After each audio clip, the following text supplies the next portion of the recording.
गुरुदेव जय गुरुदेव जय गुरुदेव जय गुरुदेव। नाम किसका? जय गुरुदेव। नाम किसका? जय गुरुदेव। नाम किसका?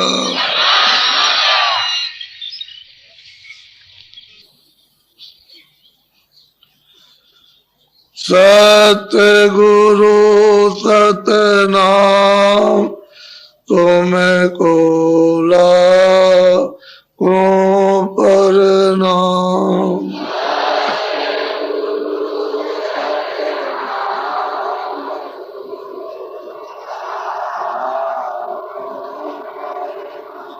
सतगुरु सतनाम तुमको लाखों प्रणाम।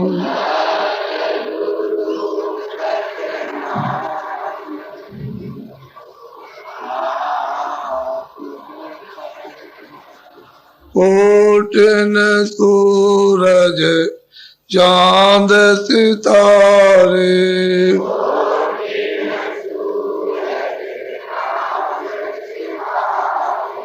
कोटिन सूरज चांद सितारे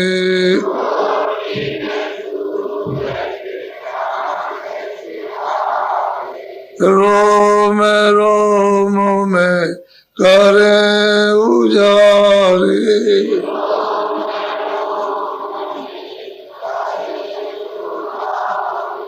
रोम रोम में करे उजारे।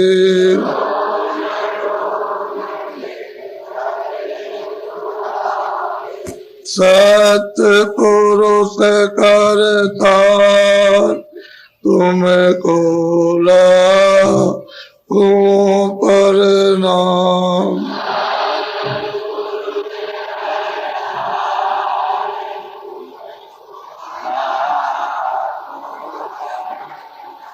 अरबों सूरज चांद सितारे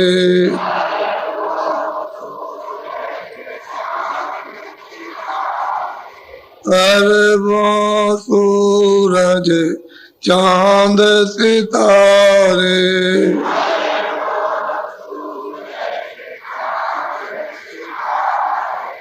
रोम रोम में करे उजारे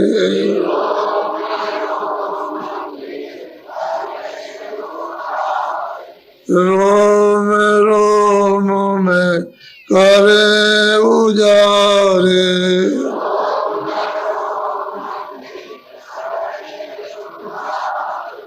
अलग पुरुष करतार तुमको लाखों प्रणाम।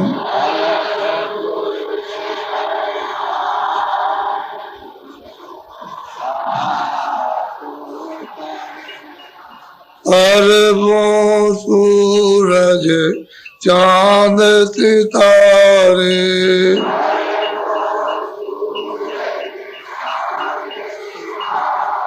अरबों सूरज चांद सितारे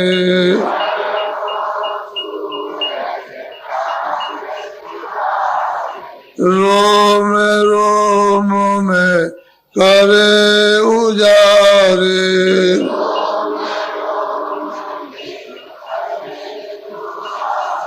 रोम रोम में करे उजारे।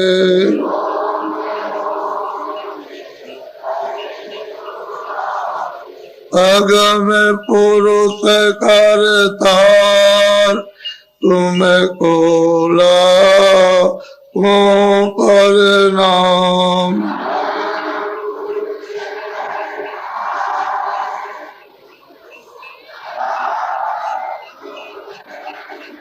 नील नील शशि बाण उतारे।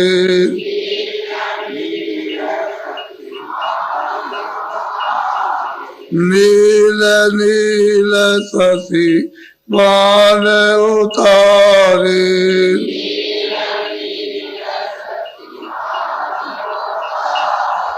रोम रोम में करे उजारे।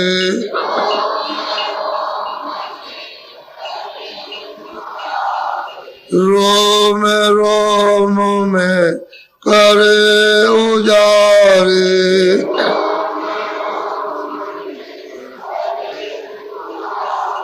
अनामी पुरुष करतार तुमको लाखों प्रणाम।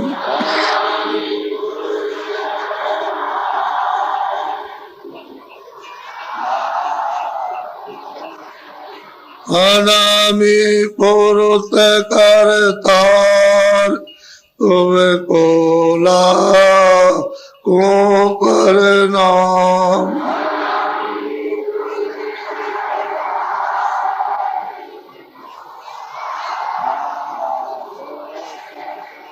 सतगुरु सतनाम तुमको लाखों प्रणाम।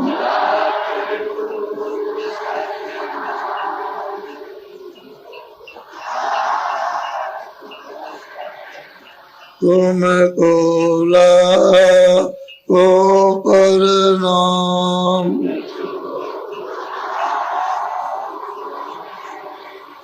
तुमको लाखों प्रणाम।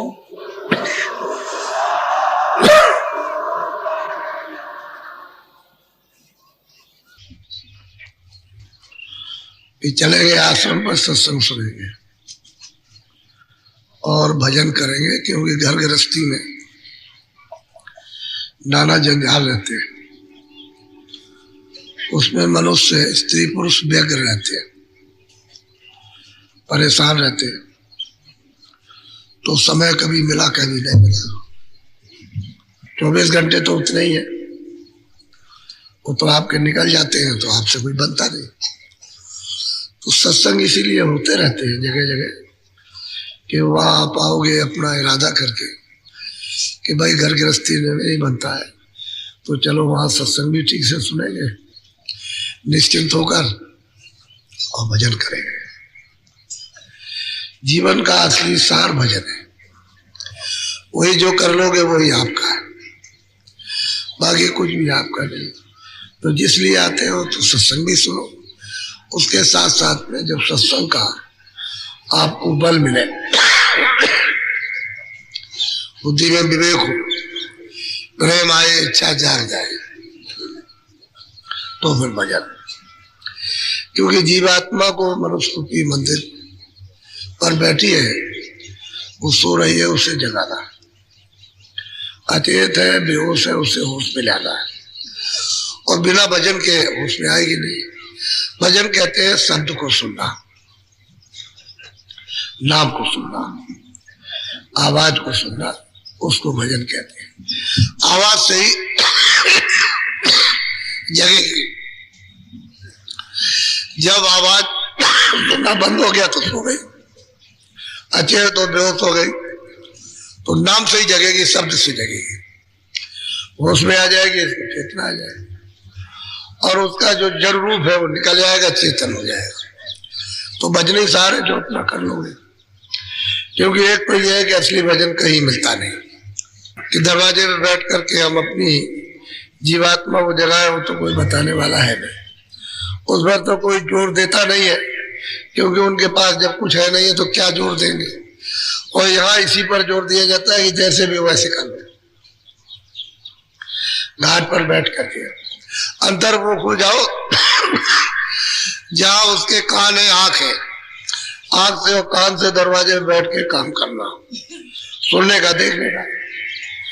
तब तो सफाई हो जाए और कान तेरे काम करने लगे सुनने का, आंख देखने का काम करने लगे, तो वही अपने काम की चीज है। बाकी कुछ कहोगे कुछ मसाला अपने हाथ में आ जाएगा, कुछ होगा तो ये तो जिसके लिए करते हो यही अपना नहीं है, ये भी तो मसाला ही है। 5 तत्वों के जर्रे हैं, उससे ये बना हुआ, तो ये भी एक मसाला है नासवान। ये जितना दिखाई देता है सब नासवान है, तो नासवान ये भी इसमें जो चेतन है वो ऐसा, वो इसमें मिल गया, मिश्रित हो गया। जल की बूंद मिट्टी में मिलके और मिट्टी हो गई। अब उसमें से सोध लिया जाए तो निकल जाए, तो वजन से सोधा जाएगा। बगैर बिना कान के काम किए हुए, बिना आँख के काम किए हुए वो सोधा नहीं जाएगा, उसी से सोधा जाएगा, उसी से निकल जाएगा। और वो जब निकल के आ जाएगी ऊपर तो जाग रही है, वो तो चेतन है ही, उसका निखालिस रूप निकल आएगा, तब वो शब्द को पकड़ लेगी, आवाज को, नाम को पकड़ेगी, सुनेगी और पकड़ के चढ़ जाएगी। तो भजनी सार है, तो अपने लोग जब आए इरादा करके आए कि सत्संग सुनेंगे सचेत होकर, होश में, और भजन करेंगे, इसलिए आपको बुलाया जाता है। अब लोगों में भजन करने की, सत्संग सुनने की रुचि बनने लगी।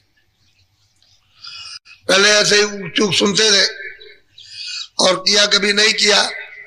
पहले तो ऐसे था कि वो समझते थे कि ये ऐसा ही होगा, लेकिन सुनते सुनते सुनते सुनते समझते करते बात समझ में आ गई कि असली चीज तो वही है, अपने पास है, उसे तो करना ही चाहिए। तो अब लोगों में रुचि बनने लगी, इच्छा जागने लगी और सत्संग की प्यास लगने लगी।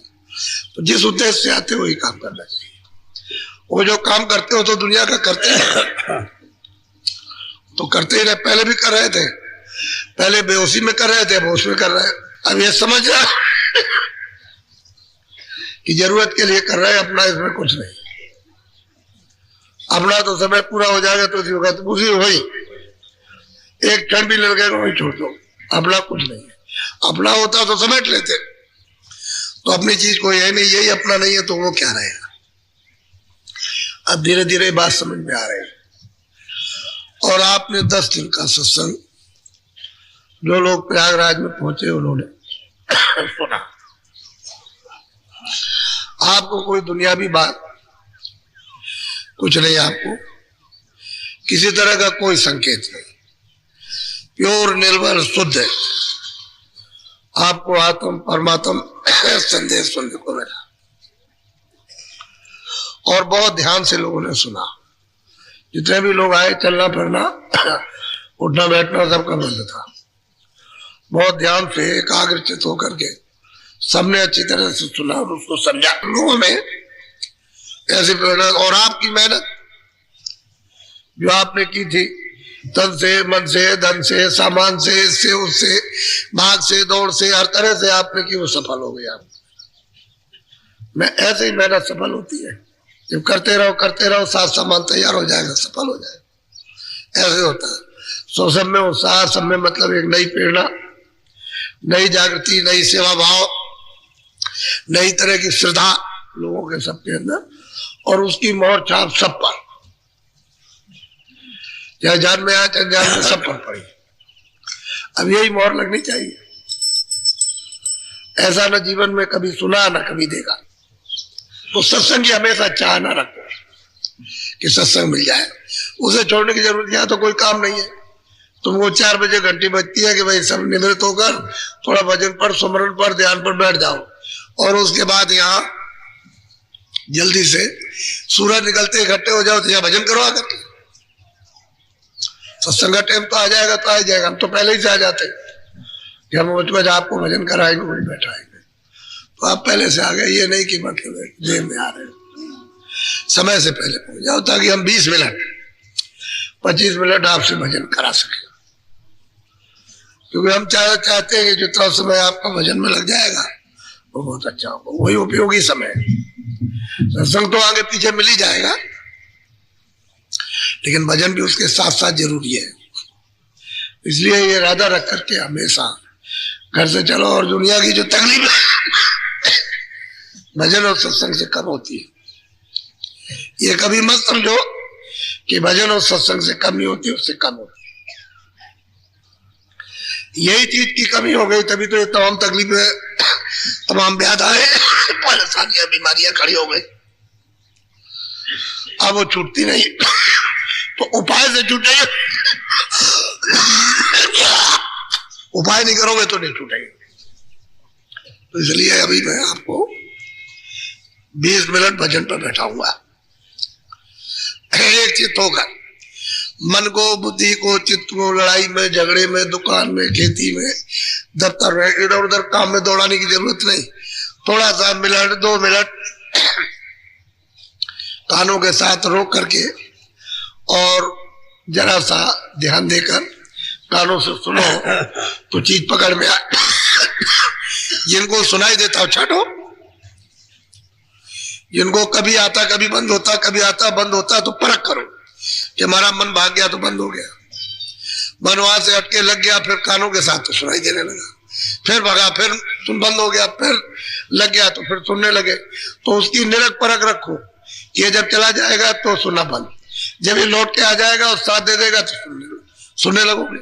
तो पर्दा तो इनका इकट्ठा किया हुआ, मन का, बुद्धि का, चित्त का वो पर्दा, तो पर्दे को साफ करने के लिए इनकी मदद चाहिए, तभी पर्दा साफ हो जाएगा। तो धीरे धीरे सफाई होकर के जब ये सूरत पौ होती है, मजबूत, ताकतवर होती है, तो फिर ये कहीं जाती नहीं है। अभी तो बिल्कुल एकदम ताकत इसकी, शक्ति क्षीण हो गई, तो ये मन, बुद्धि, चित्त, ये सब इस पर हावी है, और ये जब चाहते तब घसीट ले जाते हैं। उसमें जब ताकत आ जाएगी, शक्ति आ जाएगी, तो फिर ये कुछ नहीं कर सकते, तो बलवान हो जाएगी। तो जब तक उसको रस नहीं मिलता, शब्द का, नाम का सुनाई नहीं देता है, तब तक वो शक्ति ही नहीं। और जैसे उसको सुनने को मिलने लगा, बस शक्ति आने लगी। तो इनसे थोड़ी मदद तो लेना ही, हालांकि इनको भी सुख मिलेगा। जहां से, जिस भंडार से आए हैं वही चाहते हैं, लेकिन अब वो रास्ता उनका भी भूल गया, तो अब ये भी मतलब ये परेशान है, सूरत तो परेशान है ही सही। तो 20 मिनट भजन पे बैठा आप लोग। एक कपड़ा, कोई चादर रखा करो कि जब सामूहिक भजन हो तो एक चादर, एक कपड़ा, ओछा है, कोई चौड़ा सा लंबा रूमाल है, फट से सिर पर डाल लिया तो आंखें ढक जाए और कान ढक जाए, उंगली दिखाई न दे, इतना तो पर्दा होना ही चाहिए। जैसे बच्चियां है, सिर पर धोती रखे रहती है, जरा सा किसका ले, उनको कपड़ा चादर लेने की जरूरत नहीं, वो धोती नीचे कर ले बस। उसके बाद धीरे से अंदर से ऊपर से धोती हो जाएगी, कान बंद कर लिया, आंख और शुरू कर दिया। तो उनके लिए तो चादर की जरूरत नहीं, उनके पास तो चादर है ही। आदमी के लिए जरा जरूरत पड़ती है, घर में रहो तो कोई दिक्कत नहीं, वहां तो कोई मतलब है कि अकेले कमरे में बैठ गए तो वहां नहीं है, लेकिन वैसे कपड़ा डाल करके ठीक रहता है। कभी कभी शक हो जाता है कि बाहर से दिखाई अंदर से दे रहा है, शक हो गया कि बाहर से कोई रोशनी आ रही, ऐसा तो भ्रम दूर रहे, तभी ठीक रहता। तो बैठ तो जाओ आप भजन पर, बैठो तो आप, आंख और कान बंद करो और मन, बुद्धि, चित्त को कानों के साथ लगाकर ऊंचा ध्यान देके सुनो। गुरुदेव जय गुरुदेव,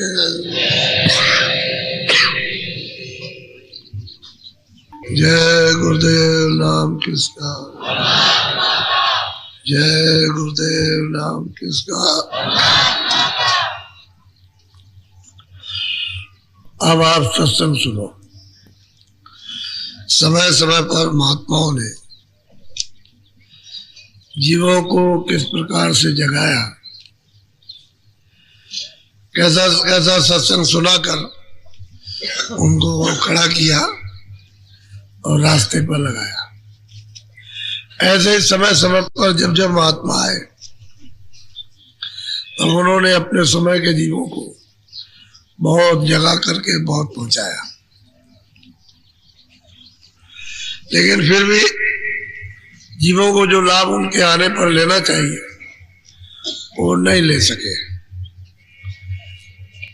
उनसे दूर रहे। बहुत से लोग जात पात में फंस गए, विवाद में फंस गए, संकीर्णता में, छुआछूत में, कोई पूजा पाठ में। ये तो सच्चा भजन है। लेकिन जो नकली भजन कर रहे थे वो तो नकली छूट जाता है, सच्चा होने लगता है। तो जो नहीं जानते वो दूर हो जाते हैं। नकली भजन को ही भजन समझते हैं, जो असली भजन है उसको जानते नहीं, तो उससे वंचित हो जाते हैं। और आगे शंकाओं में फंस के दूर हो गए।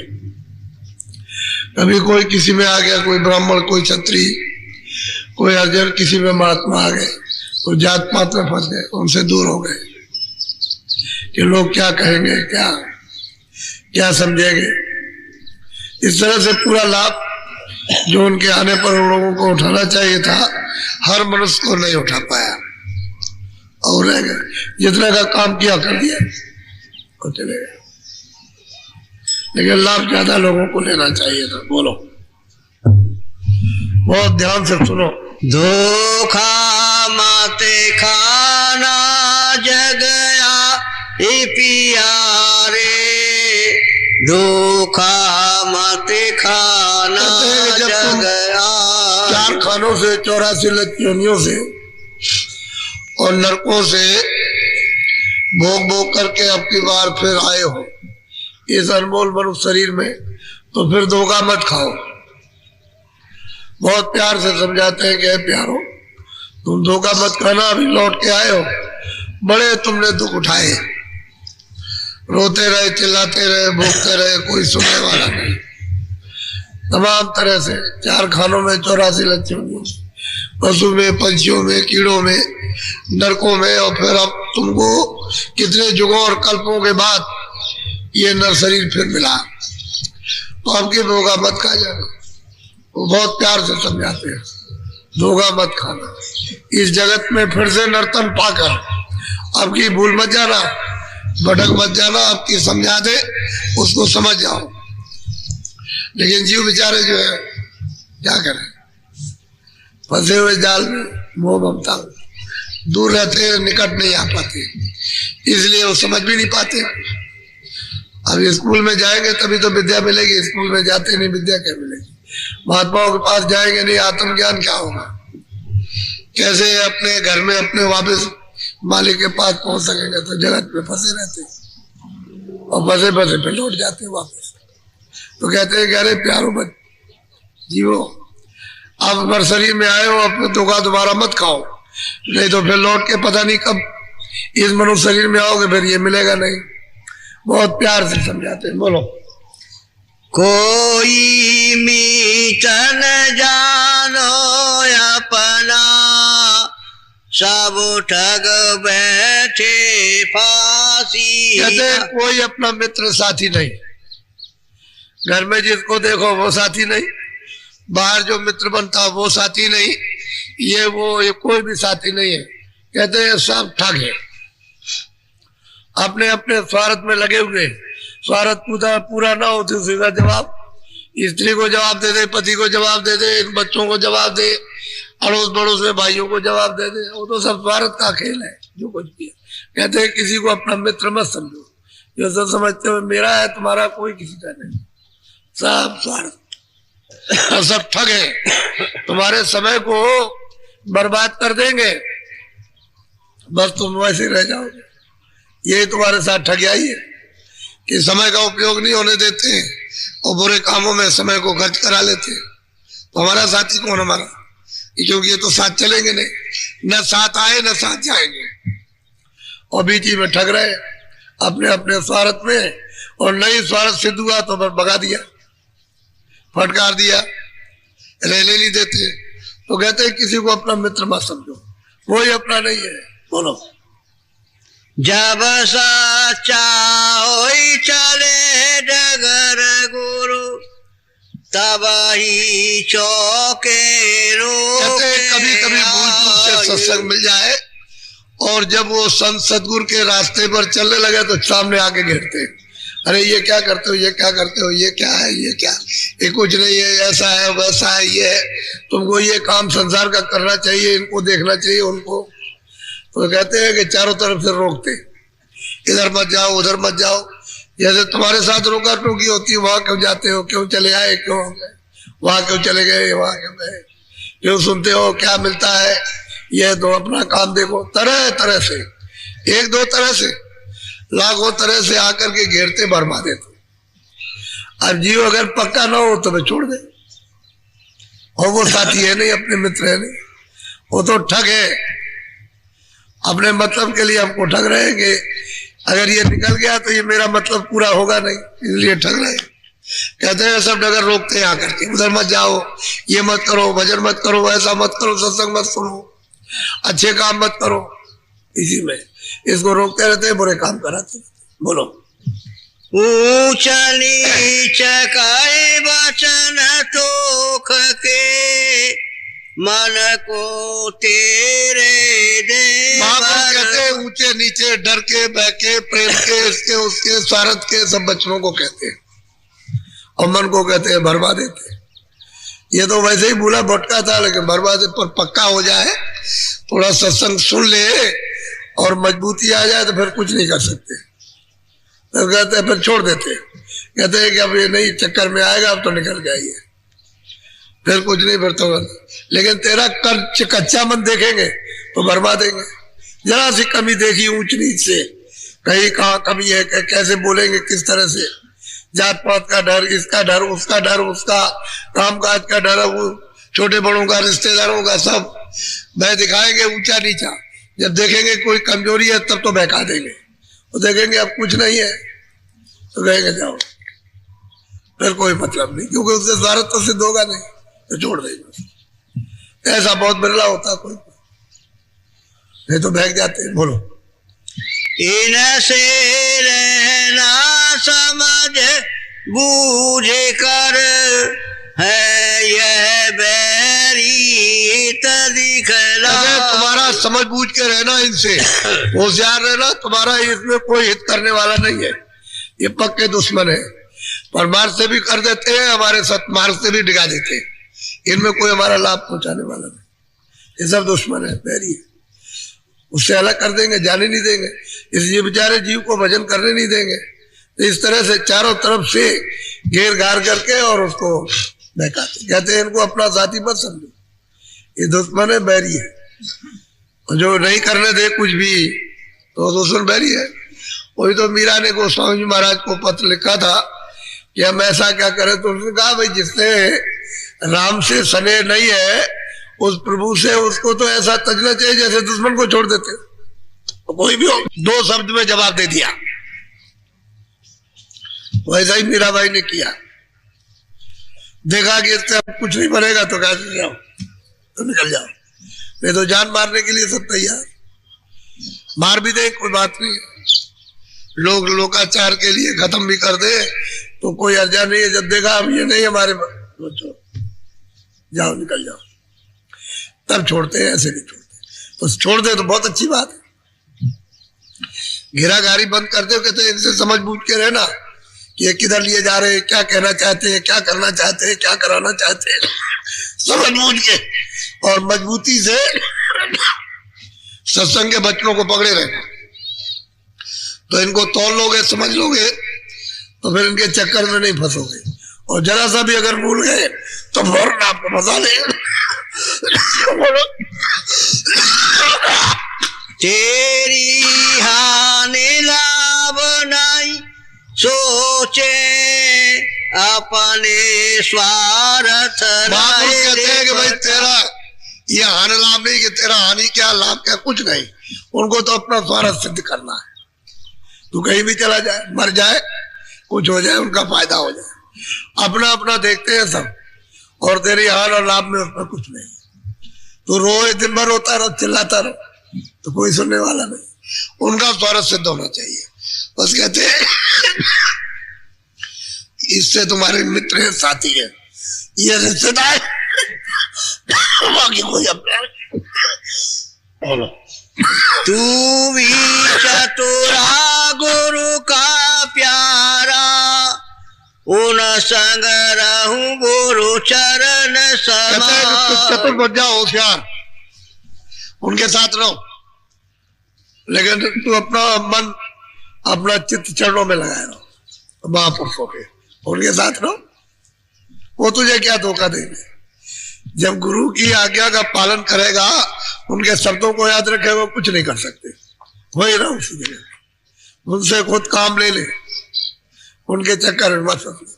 तो जो होशियार होते हैं उनसे सब काम ले लेते हैं, और सब जानते रहते हैं कि देखो अपने स्वार्थ की बात करते हैं, अपना काम ले लेंगे, उनके चक्कर में कभी नहीं फंसेंगे, और धीरे से निकल जाएंगे। पीछे रोता रहेगा, बड़ा होशियार निकल गया, बड़ा चालाक निकल गया, हमारे चक्कर में नहीं आया। तो होशियार सावधान रहते, जो गुरु के प्यारे और शब्दों को जो पकड़े रहते हैं, वो कभी चक्कर में नहीं फंसते, वो हमेशा जगे हुए रहते हैं। नहीं तो बहका देंगे, आप फंसा देंगे, जहां जाइए उसी जगह पर सब फंसाए हुए एक दूसरे को, निकलने नहीं देते, और मिलेगा कुछ भी नहीं। अरे भाई कोई कहे कि मैं धमधाम मैंने कमा लिया, मैंने ये चीजें बना ली, तो क्या उसका क्या है? जब यही नहीं है, किराए का मकान है, इसी को गाली करना है, तो बाकी और क्या रहेगा आपका? क्योंकि ये देसी आपका नहीं है, सामान्य आपका नहीं, यही आपका नहीं है। ये तो अभी मिला, अभी खत्म हो जाएगा। देखते देखते मिला, देखते देखते बच्चा चला जाता, बच्ची चली जाती, पति चला जाता, पत्नी चली जाती, ये खत्म हो जाता। नाता रिश्ता तो टूटा ही, मानने की चीज है कि भाई तुमने मान लिया, लेकिन रिश्ता नाता जिससे करना चाहिए तो उससे तो किया नहीं। अब महापुरुष मिलते तो जिससे रिश्ता नाता टूट गया उससे जोड़ देते, तो तुम हमेशा के लिए निर्भय और अचल हो जाते। उससे तो संबंध टूटा, अब ये जोड़ रहे हो रिश्ते नाते नासमान वस्तुओं से कि ये मेरा रिश्ता, ये मेरे, ये उसके, वो उसके, मैं इस जात का हूं, मैं उस जात का हूं, ये इसमें किसका रिश्ता नाता? पर्दों से। ये तो खोल है, खोल से रिश्ता नाता, चेतन से तो जोड़ा नहीं। चेतन तो बेचारा क्या करे, जड़ में फंस गया, चेतन मिलता नहीं। जब तक महापुरुष नहीं मिलेंगे तब तक क्या पता चलेगा उसको। यानी इतना सुलभ है, इतना सीधा है, इतना आसान। ये घर तुम्हारा नहीं है तो परदेश है। बहुत दिनों से यहाँ आते जाते रहे, कब तक कहाँ रहे? आए गए आए गए आए गए, कितने बार अपना देश बनाया, लेकिन कभी देश अपना नहीं हुआ, ना तुम देश के हुए। बस खाली अज्ञान में बोल रहे हो कि मेरा देश है, मेरा घर है, मेरे रिश्तेदार, मेरे साथी, कोई किसी का नहीं। सब टूट गए। जहां गए हो वहां तो ये कोई रिश्ता नाता नहीं। इन जड़ वस्तुओं तो चेतन ही चेतन है। वहां न कोई जन्मता है, न कोई मरता है, न अग्नि है, न पानी है, न वायु है, न ये मकान है, मनुष्य शरीर, ये कुछ नहीं है। न ये पृथ्वी है, न सूरज है, न चांद है। ये झगड़ा झंझट वहां है ही नहीं। ये तो सब मसाला बाहर निकाल दिया, यहाँ झगड़ा झंझट हो गया। इसमें जीवात्माओं को ला करके तपस्या के बसीभूत होकर के दे दिया मालिक ने। अच्छा ठीक है, तो जब वो मालिक खुश हो गया तो उसने दे दिया, यहाँ ला करके फंसा लिया। अब इसमें फंस गए तो छोड़ते ही नहीं हो। तो तुमको अपना घर तो, अपना पता तो मालूम नहीं कि भाई मेरा घर कहाँ है। तुम तो इसी को अपना घर समझते हो, और समझते समझते इसी में चले जाते हो, किसी का कुछ नहीं। वो दुनिया देख रही है कि जा रहे हैं, वो जा रहा कह रहा था मेरा घर है, ये मेरा देश है, मेरी जाति है, मेरा है ये, और है किसी का नहीं। बस चम पानी जैसा बुल्ला उठा फूट गया, ऐसे ही नरदेही है, दिखाई दी होगा और हम उसके लिए रोते रहे। नरदेही किसी के हाथ आने वाली है, ये तो छाया है माया की, उसने गायब कर दिया। रो, यही तो मोह ममता है, इसी में तो चिल्लाता। इसी का बोध तो महापुरुष कराते हैं कि तुम्हारा कुछ नहीं है, तुम भूल भरम में फंसे हुए हो। अरे भाई जहां तुम्हारा वहां तो उसका नाश नहीं होता, वो तो सदा स्थिर और अचल है। तुम वहां चलो, तुम अपने घर से आए, अपने घर में वापस लौटो। तो जब कोई जाने आने वाला मिलेगा तब तो जाओगे, और जाने आने वाला नहीं मिला तो किसके साथ जाओगे? तुम तो चले आए हो वहां से, अभी तक वापस लौट के। और जब वो आता है लेने के लिए तो कहते हो हम नहीं जाएंगे, हम नहीं जाएंगे, हम नहीं, हम वहां नहीं जाएंगे, हम तो यही रहेंगे, ये हमारा सब कुछ है, ये तुम्हारा है। यहाँ तो तुम्हारा कुछ नहीं है। तुम कितने बार आए, किसके बच्चे बने, किसी की बच्ची बने, किसके माँ बने, किसके आप बाप बने, फिर उसी के पिता बन गए, फिर उसी की माँ बन गए, फिर उसके बच्चे बन गए। यही झगड़ा झंझट हमेशा होता रहा और अभी तक समझ नहीं पाए। तो मनुष्य अनमोल शरीर ये जो आपको मिला है वो दरवाजे पर जीवात्माओं को बैठा दिया, और ये ज्ञानवान शरीर है। इसमें बुद्धि विशेष करके लोक में तो ये समझना चाहिए कि भाई आगे क्या था, पीछे क्या और अब क्या है। इसको तो कि बुद्धि से कुछ समझना है कि भाई तो कोई चीज अपनी है नहीं, तो बुद्धि से नहीं समझते हो, ममता में फंसाए हुए हो। कहते हैं समझ बूझ करके। तो जो होशियार होते हैं वो महात्माओं के बच्चों को पकड़े रहते हैं, उनसे काम ले लेते, अपना नहीं फंसते। यही तो होशियारी। बोलो। जो बेमुख गुरु भक्ति नाम से कोई तरह काबू नहीं कहते हैं कि पाए। जो भक्ति जो गुरु से और नाम से और उनके आदेश से जो विमुख है, कहते हैं वो तो कभी काबू पा ही नहीं सकते। वो तो संसार में पूरी तरह से रमा है, फंसे हुए, इसी में उलझे हुए, इससे वो निकल नहीं सकते। वो निकलेगा वही जो शब्दों को सुनेगा, जो शब्द सुन करके भक्ति करेगा, आदेश का पालन करेगा और भजन करेगा, वो समझ जाएगा, बाकी कोई नहीं। इसलिए कहते हैं कोई कोई निकल के जाता है, कोई कोई समझता है, कोई कोई निकलता है, कोई कोई आदेश का पालन करता है, वो निकल जाएगा, बाकी सब इसी में फंसे रहते हैं, इसी झगड़े झंझट। बोलो। तो जोक्ति से दीन विधि से छोड़ चलो संग दोषन दिन छोटापन, अपने को छोटे हो जाओ, हम कुछ नहीं जानते, छोटे हैं। तो जब दिन हो जाएगा, छोटों को सबको ऊपर कर लेगा तो धीरे से निकल जाएगा। और छोटों से सब प्यार करते, किसी का भी बच्चा हो, चाहे पशु पंछी का कोई बच्चा हो, सब प्यार करते हैं। किसी जात का कोई बच्चा हो, कहीं पड़ा हो, उसको सब उठा लेंगे। तो क्योंकि वो दीन है और छोटा है। दीन उसी को कहते हैं जो सबसे छोटा हो। और जो बड़ा होता है, बड़ा घमंडी होता है, अहंकारी, उससे नहीं लोग प्यार करते, उसको तो कहते हैं घटो। तो कहते हैं कि दीन विधि, तुम क्या अपनाओ, दीनता अपनाओ। तुम्हें कहते हैं धीरे से वो दीन छोटा बन करके सबके काम भी आ जाओगे, सबसे काम भी लोगे और निकल भी चलोगे। फिर वो कुछ नहीं कहेंगे, वो क्या समझेंगे, तो मेरे हैं, ये दीन है, छोटा है तो मेरा। तो आप दीन होकर के उसके हो जाओ, उसको अपना कर लो और धीरे से चुपचाप निकल जाओ। फिर ये जालसाजी तुम्हारे साथ क्यों ठगियाई हो, क्यों तुमको बताया कि भाई वो तो छोटा ही है, तो उससे भी काम ले लो, अपना काम भी कर दो, छोटे बने रहो और धीरे से छोटे बन के निकल चलो, तो बाधा नहीं पहुंचेगी। और जहां घमंड आया तहां बस फंसे, वही तो गिरा देगा आपको। वो दीनता जो है निकाल देगी। जो दो दीन होता है वो सब के काम आता है और सब उसके काम आ जाते हैं। छोटे आदमी के साथ सब काम आते हैं। बोलो। जो सन्मुख गुरु भक्ति न हमसे हो कदाचित मेल मिला। कहते हैं कि जो जो सन्मुख है गुरु भक्ति के, गुरु आदेश के जो सन्मुख है और नाम के जो रोज अभ्यास जो साधन करते हैं, नाम के साथ जुड़े रहते हैं, उनका क्या बिगड़ने वाला। वो तो किनारे लग गए और पार उतर जाएंगे। तभी तो महात्मा ट्रेन लगाते हैं कि आओ इस भवसागर में एक नाव लगा रखी, जहाज, आओ इस पर बैठ जाओ। उसमें बैठा देते हैं उसी नाम पर और ट्रेन लगाते हैं कि ज्वार भाटा आने वाला है, इसमें बैठ जाओ जल्दी से। और बस जैसे ही मतलब है ज्वार भाटा मालिक की दया का आया, वो किनारे दरवाजे पे बैठे हो इंतजार कर रहे, बस जोर से आया और लेकर के चला गया, एक ही लहर में पार कर देता।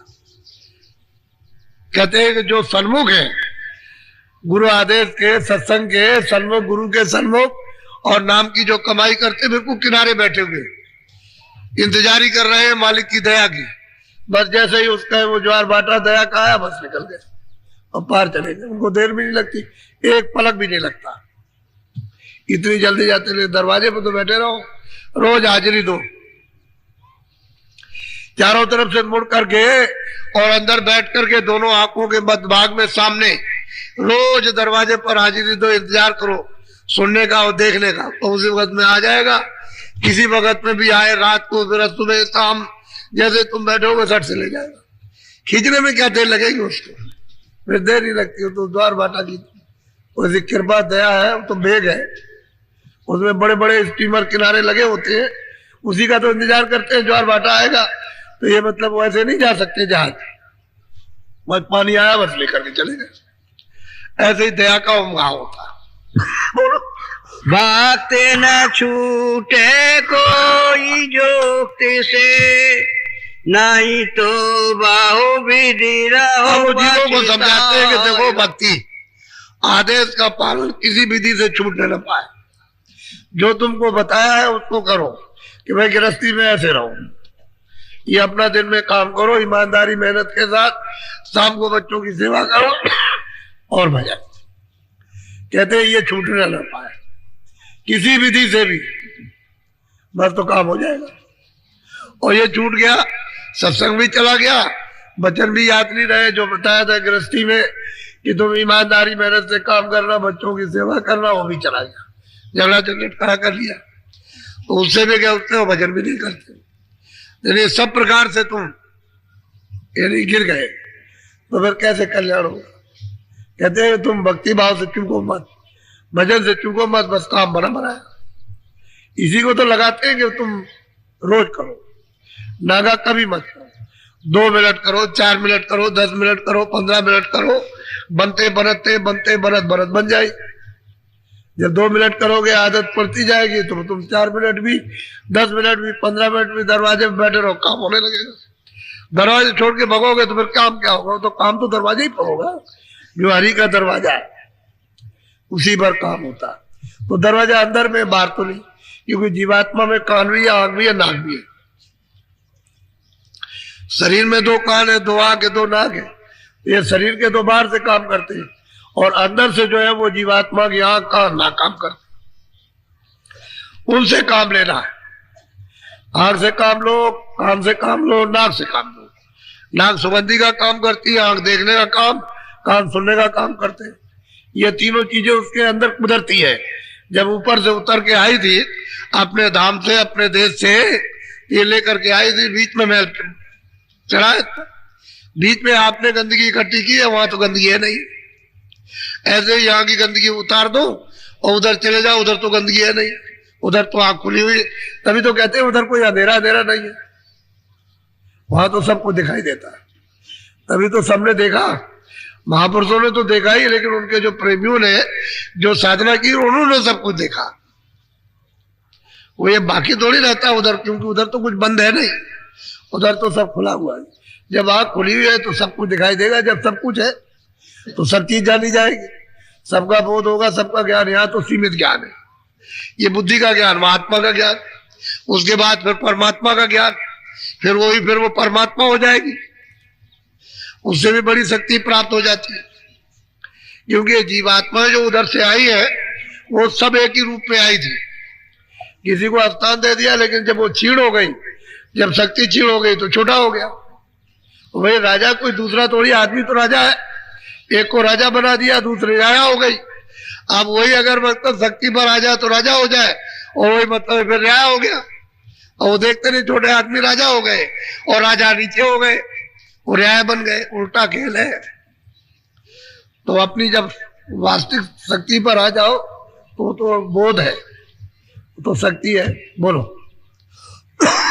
सते गुर पूरे कहत बनाई, बाहोरे तू भक्त का। कहते हैं बार बार महापुरुषों ने समय समय पर कहा कि तू बार बार तू भक्ति कमा, आदेश का पालन कर। यही है भक्ति, दूसरी और कोई भक्ति नहीं। वो कहते हैं भाई तुम ये इस तरह से गृहस्थ आश्रम में रहो, साधु बनने की जरूरत नहीं, साधु गरीब बन जाओ। साधु से ज्यादा काम गृहस्थ आश्रम में आप करोगे, भजन भी कर लोगे, सेवा भी कर लोगे, दया भी कर लोगे। गृहस्थ आश्रम में रहोगे तो सब कुछ आ जाएगा, साधु से ज्यादा। क्या जरूरत है आपको घर बार छोड़ने की, घर ही में रहो। जब किसी अतिथि का सत्कार, किसी भूखे का सत्कार, किसी प्यासे का सत्कार होता है तो साधु इतना नहीं कर सकता जितना गृहस्थ कर लेगा, वो उससे ज्यादा करते। इसमें दया भाव नहीं। जब गृहस्थी में सब गुण आ जाए और गृहस्थी साधु हो जाए तो कहने की चीज है कि हम साधु हो गए। अरे गुण तो आना चाहिए था। तो गृहस्थ आश्रम में वो सब गुण आ गए, घर ही में साधु तो घर ही में रह करके मालिक को प्राप्त कर सकता। बाहर भरमेगा, भटकेगा,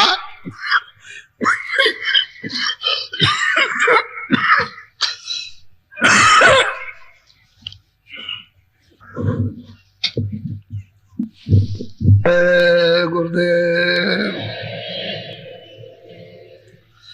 जय गुरुदेव। अब ऐसे बैठ जाओ पंथी मार के, चल जाओ। ऐसे कपड़ा इस तरह से डाल लेना। ठहरो मैं बता दूंगा। ये आंखें ढक जानी चाहिए। पहले समझ लो सामने सूरज है, तो जब बाहर की दोनों आंखें बंद करोगे और दोनों आंखों के मध्य में ये सूरज बैठी है, उसमें तीसरी आंख है, तीसरा नेत्र है। जब अंदर की आंख से अंदर से देखोगे तो अंदर का मैदान अलग है, बाहर की आंखों का मैदान ही अलग है। जब अंदर की आंख का मैदान तो उधर में मतलब अंधेरा है, तो पहले तो आपको अंधेरा ही दिखाई देगा, उजाला नहीं दिखाई देगा, क्योंकि कूड़ा कचरा वही जमा होता। जो कुछ भी कर्मों का, पाप का, पुण्य का आपने जो कुछ भी इकट्ठा किया सब वही जमा उसी मैदान में। इसीलिए तो तुम्हारी अंदर की आंख और कान बंद हो गए, न सुन सकते हो न देख सकते हो, तो अंधेरा हो गया। जैसे कोहरा होता चारों तरफ से छा गया तो सूरज उरज कुछ भी दिखाई नहीं देता, मालूम होता है सूरज है ही नहीं, मकान है नहीं, कोई आदमी नहीं दिखाई देता। ऐसे ही कर्म रूपी कोहरा अंदर के आकाश में छा गया, वही सूरज का हृदय। जो आकाश है वो सूरज का हृदय है, उसी को दिल कहते हैं, उसी को हार्ट कहते हैं। तो उसमें सब कर्म छा गए चारों तरफ से, जैसे बादल आ गए। इतने गहरे बादल है कि उसमें कुछ भी नहीं, ऊपर से कुछ दिखाई नहीं देता। तो बादलों ने जीवात्माओं को ढक लिया, यानी कर्मों ने जीवात्माओं को उन पर्दों ने ढक लिया और उनको बंद कर लिया। अब उन्हीं पर्दों से अचेत है बेहोश। अब महात्मा जब मिलते हैं तो कहते हैं कि भाई तुमने तो कभी जब से आए हो और जब से तुमको कर्मों का अधिकार मिला तब से तुमने आंख से तो काम किया नहीं, तुम्हारा काम बंद है। न कान से आपने काम किया न नाक से किया। तो अब ऐसा करो कि तुम आंख से और कान से काम लो तो सामने देखो। तो पहले तो अपने को कुछ पता नहीं कि भाई सामने क्या चीज है, तो सामने देखते हैं उनका भाई एक जगह तुम अपनी आंख को ऐसे रोको, एक जगह देखो, एक जगह टिकाओ, एकाग्र करो। तो टिकाता है तो कहता है भाई अंधेरा ही अंधेरा है। शुरू शुरू में सबको ऐसा ही होता है कि अंधेरे अंधेरा। फिर कहता है कि हमने एक जगह टिकाया तो कुछ कुछ रोशनी, कुछ कुछ प्रकाश दिखाई देने लगा। कभी आता, कभी चला जाता, कभी आता, कभी चला जाता। तो कहते हैं भाई दृष्टि तुम्हारी हिल जाती है, तो अपनी दृष्टि को एक जगह जमा करके रखो, एकाग्र करके, हिले डुले नहीं, बस कोशिश इस बात की करो। तो फिर सामने दृष्टि को एकाग्र करता है तो उसके सामने वो दरवाजा, तो अंधेरे में तो मालूम होगा एक काला काला सा एक चकत्ता गोल गोल है, यानी तिल की तरह से बहुत छोटा सा, उसी अंधेरे में वो दिखाई देता है। उसी पर अपनी आंख को रोक करके रखा जाता है। तो महात्मा उस भेद को जानते हैं कि शुरू शुरू में क्या होगा, वही मतलब है गोलाकार एक काला तिल होगा, उसी पर अपनी दृष्टि को जमा के वही दरवाजा होगा। वो क्या उसका दृष्टि ठहरने का आधार है। तो उसको देखने लगता है तो कहता है कि कभी तो रोशनी आई, कभी चली गई, फिर कभी आई, कभी हो गई, फिर अंधेरा हो गया, फिर उजाला हो गया। ऐसे करते करते करते करते वो साफ हो जाता, उजाला हो जाए। इसमें बहुत से लोग कहते हैं उजाले उजाला दिखाई देता, लेकिन कहां से उजाला आ रहा है ये नहीं मालूम होता। तो उनको ये बताया जाता है कि भाई तुम और कुछ मत करो, उस उजाले में भी दृष्टि को मत हिलाओ, एक जगह करके ऐसे देखो, इस तरह से। यानी ऐसे नहीं करना कि इधर उधर देखना ऐसे कि किधर से उजाला आ रहा है, ये कुछ नहीं, एक जगह ऐसे रोको। तो जब ऐसे रोकोगे तो सामने आकाश दिखाई देगा। तो आकाश तो चमकीला तो है ही, तो दृष्टि ऐसे फिसल जाएगी, रपट जाएगी, इस तरह से ऐसे कभी इधर हो जाएगी कभी इधर हो जाएगी। तो थोड़ा सा जमा के एक जगह रखो उसी आकाश में, तो उसमें छेद हो जाएगा, सुराख होगा। जब अंदर सुराख होने लगेगा तो अपने को दिखाई देगा, क्योंकि रोशनी है, प्रकाश है, उसमें दिखाई देगा कि इसमें सुराख हो गया। तो हो जाने दीजिए सुराख, वो तो पर्दा है आकाश का। जब पर्दा टूटेगा हटेगा तभी उसके पार को दिखाई देगा, तो उसमें अंदर आग जाएगी। जब अंदर आग जाती है तो उधर साधक कहता है कि उधर से बड़ी रोशनी आ रही, बहुत तेज प्रकाश आता है। आग बंद हो जाती है, उसको सहन नहीं कर सकती, तो तेज तो प्रकाश आएगा ही, क्योंकि वो तो प्रकाश बहुत तेज है। और सूरत ने उस प्रकाश को बहुत मुद्दतों से, जुगों से छोड़ दिया। जब से आई तब से तो प्रकाश सहन नहीं होता, तो आंख हो जाती है बंद। इसी को कहते हैं साधना। हर रोज करोगे, होगा कभी बंद होगा, कभी होगा कभी बंद होगा, कभी होगा। साधक को तो ये साधना करनी है। जब उसको बर्दाश्त कर लेगा उस प्रकाश को, तभी तो सिद्धि होगी।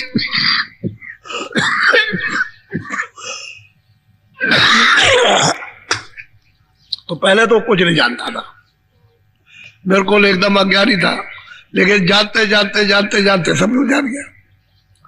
सब लोगों ने ऐसे ही किया, यानी गुरुओं ने भी आकर के बताया तो उन्होंने ऐसे ही बताया कि भाई हमने भी तो किया था, चाहे वो निमित्त मात्र किया। लेकिन जब उनको भी तो मालूम हुआ कि हाँ भाई ये गंदगी आई, पर्दा आया, जब उन्होंने क्षणों में साफ कर लिया। लेकिन यह है कि उन्होंने बताया कि इस तरह से करना है। जब कराया तो साधक को तो होने लगा उसका। तो आपको और कुछ नहीं, बस ऐसे करना, ताकि बाहर से कुछ ऐसा ना हो कि बाहर से कोई रोशनी कोई प्रकाश आ गया तो आपको ये मालूम रहेगा कि नहीं, बाहर से तो हमने बंद किया, तो अंदर में क्या आ रहा, कभी कभी संदेह हो जाता है कि बाहर से कहीं रोशनी तो नहीं आ गया, कहीं प्रकाश तो नहीं आ गया जो हमको बाहर दिखाई देने लगा। ऐसा होता।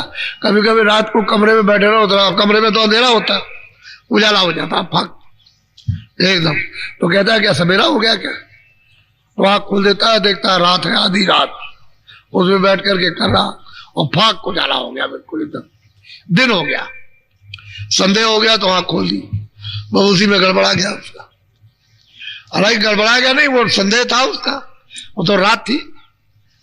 अंदर की आँख खुली तो एकदम से उजाला उजाला हो गया। ऐसा होता है। इसलिए साधक के लिए सब चीजें जानकारी में रहना चाहिए कि ऐसा ऐसा होता है, कभी संदेह न करे। तो कभी कभी तो उस वक्त में आंख नहीं खोलना चाहिए, तो खोल देता है कि भाई दिन हो गया, मतलब ये दिन हो गया, तो आंख खोल दिया, तो फिर उसको उतना ही करना है। हालांकि वो भी संदेह उसका दूर होना ही चाहिए। तो उसका संदेह दूर हो गया, भाई अर्ध रात थी और हम अंदर देख रहे थे, हमने आंख खोल दी, तो मतलब ये है कि फिर होगा। वो ऐसा नहीं कि नहीं होगा, फिर होगा। लेकिन ये उस वक्त बंदी रखना चाहिए। जब ऐसा कभी हो तो उसको बंदी रखे और देखता रहे बराबर, तो उतना ही वो बढ़ता जाएगा, आगे कुछ चलता जाएगा। आंख खोल देगा तो वही रुक जाएगा। तो अभी आपको बैठाऊंगा, जब ये कहूंगा कि अच्छा खोलो आंख, तब खोलना, बीच में कोई खोलेगा नहीं। अब पहले तो आपने भजन किया था, आंख भी बंद थी, कान भी बंद थे, तो कानों से सुनने का काम किया था। अब आप पहले तो आंख से देखने का काम नहीं किया, अब देखने का आपको काम करना, कानों से नहीं सुनना। आवाज आती रहे, आने दो, बहुतों को आवाज आती रहती है तो उसको आने दीजिए, लेकिन अब आंख से देखने का काम कीजिए। अलग अलग है, देखने का काम अलग, सुनने का अलग है। जब शब्द में लय हो जाए तो दोनों काम एक साथ हो जाते हैं। उसमें सुनता भी जाता है, देखता भी जाता, सुनता भी जाता, देखता भी जाता। लेकिन जब तक पर्दा है तब तक दोनों काम अलग है, सुनने का काम अलग है, देखने का काम अलग है। तो अभी देखने का काम आपको करना है, तो इस तरह से बैठ, ये बाहर की दोनों आंखें बंद हो जाएंगी, ये बीचों बीच में तीसरी आंख है, तीसरा नेत्र है। तो अंदर की आंख का रास्ता अंदर से, तो दोनों आंखें बंद हो जाएंगे। अंदर की आंख तो सामने सीधा दूर देखना, और एक जगह पर अपनी आंख को कहीं भी रोको। पहले शुरू में उसको रोको इस तरह से, जैसे ही आप रोकोगे वैसे आपको आधार मिल जाएगा। जिनका पहले का भजन ध्यान बना हुआ है उनको तो मतलब ये है कि उनको तो वैसा जिनका नहीं भजन ध्यान बना हुआ तो उनको मतलब अंधेरे में वो काला दिखाई देगा, उसी पर अपनी दृष्टि को रोक करके रखो। अच्छा बैठ तो जाओ, ऐसे बैठ जाओ, दोनों आंखें बंद करो, कपड़ा डालो, आंख के सामने सामने अपनी दृष्टि को एक जगह एकाग्र करो, मन को, बुद्धि को, चित्त को दृष्टि के साथ रोको। बोल दीजिए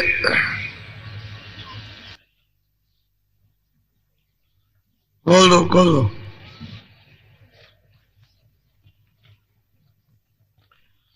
बोलो जय गुरुदेव, जय